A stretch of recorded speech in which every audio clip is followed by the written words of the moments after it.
ক্যানোট, লাক্সারিয়া, equalizer, audio cassette, CD, audio input output, mobile PC desktop দিয়ে বাজবে, CD cassette radio বাজবে।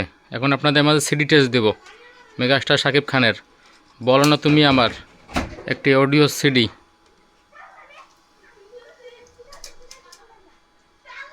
এই যে সিডি লোডিং, এই যে চলে গেছে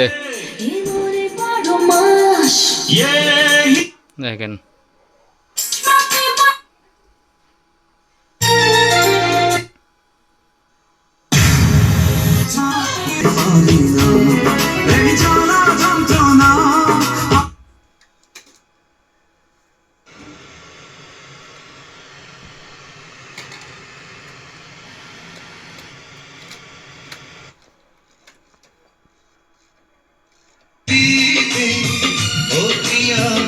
আর কারো নয়